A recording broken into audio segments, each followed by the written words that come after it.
Mari bersama-sama menjaga, melestarikan, dan bangga terhadap budaya Indonesia, agar budaya Indonesia tidak hilang dimakan zaman.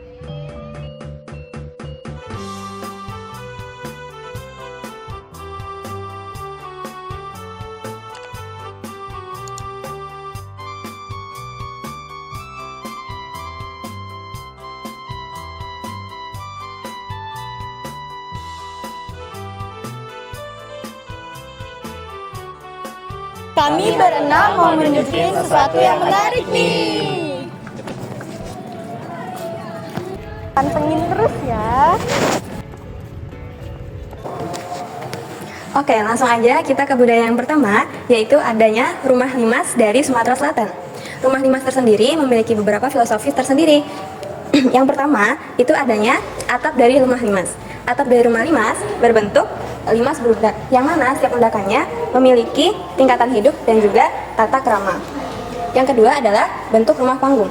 Rumah limas berbentuk rumah panggung yang terbuat dari kayu, yang mana tiang-tiang kayu tersebut berfungsi sebagai ventilasi udara dan juga penangkal dari banjir.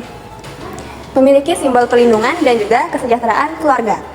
Yang ketiga, adanya ukiran dan juga ornamen di setiap dinding di rumah limas, yang mana motif-motif dari ornamen tersebut memiliki filosofi, harapan, dan juga makna tersendiri. Yang terakhir yaitu yang keempat. Yang keempat adalah pembagian ruangan. Rumah limas memiliki pembagian ruangan yang unik yang disebut sebagai kekijing. Oke, kekijing adalah pembagian tingkatan dari rumah limas, yang mana setiap kekijingnya itu memiliki fungsi tersendiri. Yang pertama adalah kekijing 1. Kekijing 1 berfungsi untuk menerima tamu ketika adanya acara hajatan. Yang kedua, kekijing yang kedua yaitu untuk anggota laki-laki dari keluarga yang memiliki rumah tersebut. Kekijing yang ketiga hanya untuk tamu undangan yang diundang ketika adanya acara hajatan.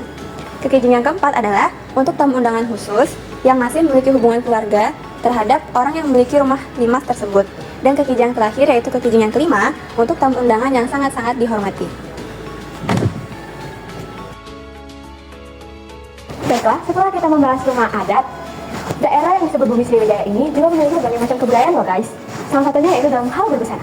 Nah, dalam hal berbusana ini, Sumatera Selatan sendiri memiliki keunikan dan ciri khasnya masing-masing yang membedakannya dan memberikannya identitas yang berbeda dari daerah-daerah lain, yaitu ada Aisan Gede sama Aisan Pak Sangko. Yang pertama itu kita akan bahas Aisan Gede tersendiri. Aisan Gede itu yang artinya memiliki makna kemuliaan, keberanian, keagungan, dan kejayaan Kesultanan Sriwijaya. Nah, Aisan Gede itu sendiri itu sering digunakan dalam acara-acara resmi ataupun acara adat yang besar. Salah satu contohnya yaitu pernikahan, yang dimana pakaian adat yang digunakan oleh pengantin pria dan pengantin wanita ini itu dibaluri dan didominasi dengan kain merah, seperti songket-songket yang dibaluri dengan motif-motif emas, kain atau bulungan emas, dan juga perhiasan seperti mahkota, kalung, dan juga gelang yang sangat meriah, gemerlap-gemerlip yang membuatnya itu ikonik atau memiliki makna kemewahan. Nah, dari Aisan Gede sendiri ini memiliki makna bahwasanya itu Kesultanan Sriwijaya itu memiliki ciri khas yaitu kemewahan ataupun yang sering disebut sebagai Suana Dwipa yang artinya pulau emas. Nah, selanjutnya itu ada Aisan Pak Sangko. Aisan Pak Sangko itu artinya ketulusan, ketenangan, kelembutan, serta keanggunan dari selendang putih ataupun motif songket yang dipakai, baik itu berbentuk bunga, bermotif bunga, bermotif daun, naga, dan lain sebagainya. Nah, ini membedakan Aisan Pak Sangko sama Aisan Gede itu tersendiri, yang dimana Aisan Pak Sangko itu biasanya sering sekali digunakan pada acara-acara yang tidak resmi atau acara adat yang tidak terlalu besar. Salah satu contohnya seperti sunatan, ataupun sedekahan kecil lainnya.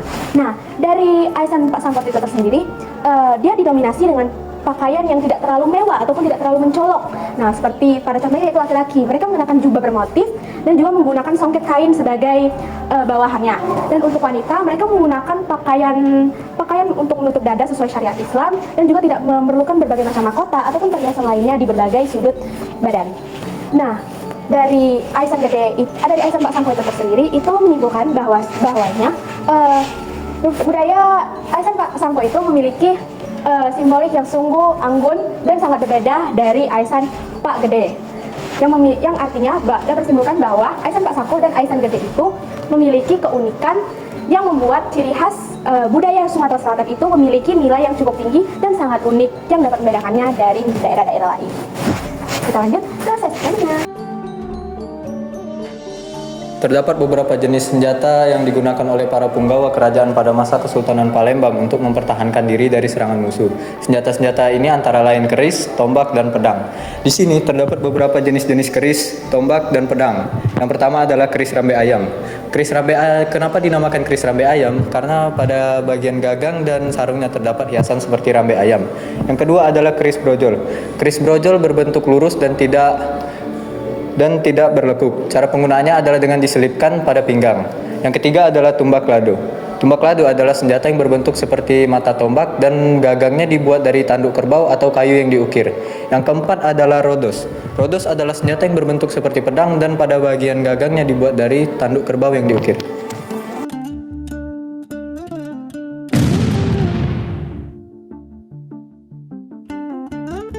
Lanjut ke alat musik.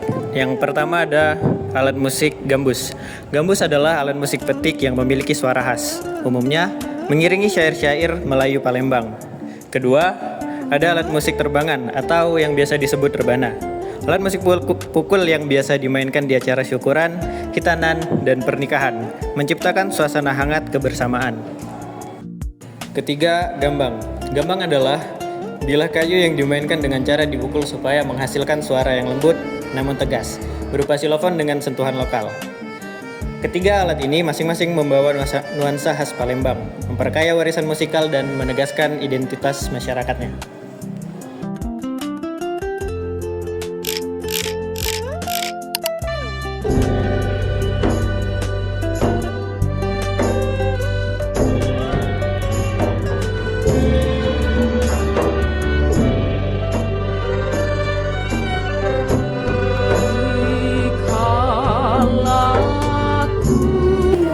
Untuk yang kelima membahas tarian. Tari Tanggai adalah tari yang berasal dari kota Palembang, Provinsi Sumatera Selatan.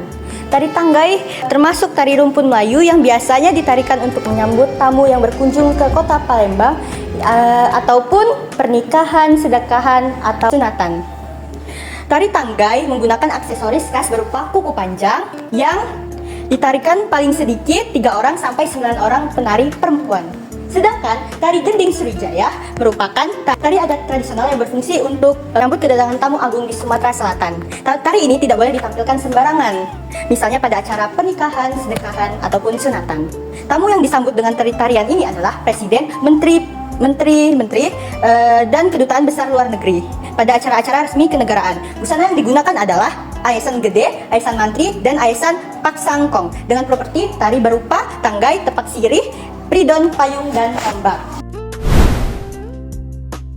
Lalu yang keenam ada jembatan Ampera. Jembatan ini didirikan pada tahun 1962 dan selesai didirikan pada tahun 1965. Jembatan ini didanai dari dana rampasan Jepang yang bernilai 15 juta dolar Amerika Serikat. Dengan Insinyur Soekarno sebagai arsitek dari jembatan ini. Lalu Ampera ini juga melambangkan cerita rakyat dan juga legenda rakyat setempat. Jembatan Ampera menjadi destinasi utama untuk para penjelajah ke sini. Lalu juga Ampera ini sudah diajukan sebagai cagar budaya nasional Indonesia. Begitulah pentingnya Jembatan Ampera ini. Dari kunjungan kami di Museum Sultan Mahmud Badarudin II, Kami melihat betapa kayanya budaya Palembang, mulai dari rumah adat, pakaian, senjata, alat musik, tarian, hingga ikon kotanya. Begitu juga dengan berbagai macam makanan khasnya, contohnya seperti pempek, mie celor, rujak mie, lenggang, laksan, celimpungan, dan berbagai macam lainnya. Dengan mengenal budaya daerah, kita semakin memahami jati diri bangsa. Semua keberagaman ini mencerminkan nilai-nilai Pancasila, terutama pada persatuan dan rasa saling menghargai. Karena itu, mari bersama-sama menjaga, melestarikan, dan bangga terhadap budaya Indonesia, agar budaya Indonesia tidak hilang dimakan zaman.